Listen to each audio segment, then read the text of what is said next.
Dạ Vinh bắt thù.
Video mấy món mấy mấy món bơ bù đây bơ bù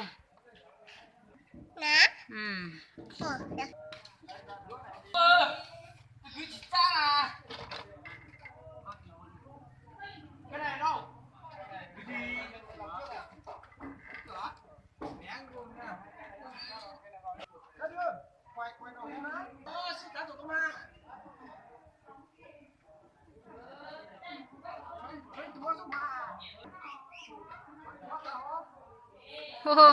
là vợ ao thực ký thứ có tất thực ký rồi.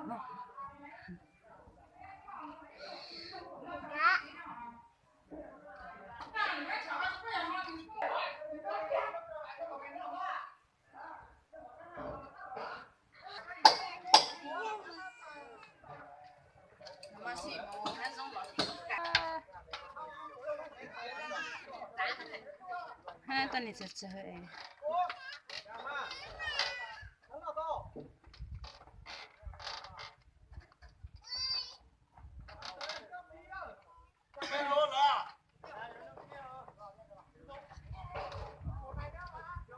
Giờ 1, 2, 3 bắt đầu.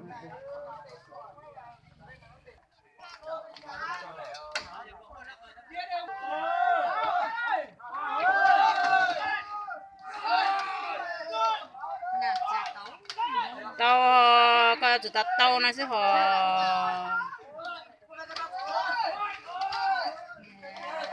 cái này trái nó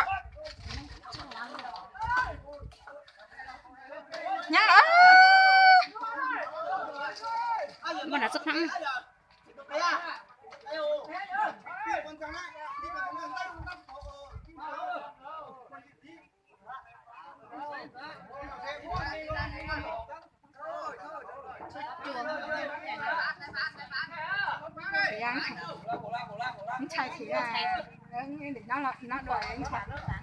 Để thằng hai này. Dạ, tại giờ thằng người gì nó sẵn sàng. Dạ, chúng ta để chạy ở đây. Bây giờ thì thấy túi tù này là đấy, hoặc là thấy túi tù nó có bên thấy chị thấy túi tù, rồi thì là có ở bên tù trong chị con. Chào mi nào cái đó. Mới được. Cái gì vậy mà?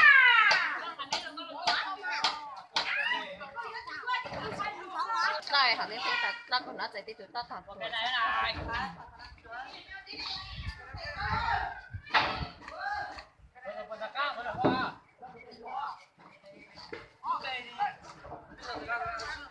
Nó sẽ pan仔即係摸之後菜之後做咗咗，一個煮菜之後就會就嗰啲即係落地落啱翻煮，就啱啊刀來咗個就係嚇。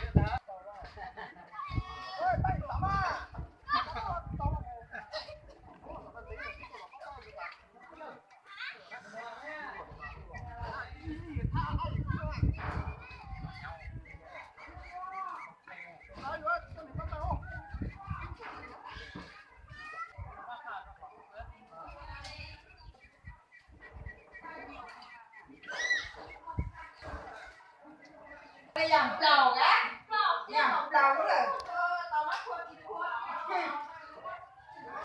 Nghe làm trầu này em có đọc qua nha. Qua đây nó sẽ tạt. Đọc qua nè.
Tí này khổ tí nó xuôi.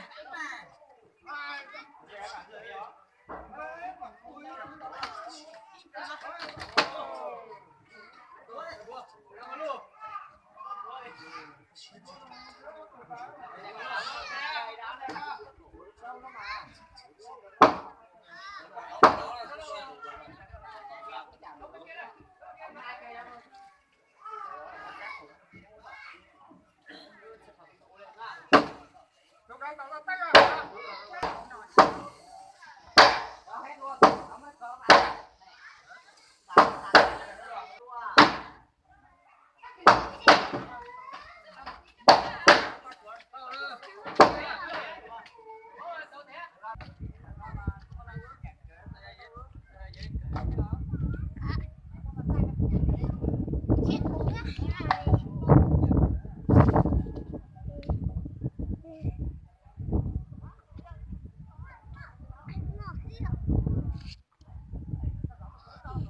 vâng,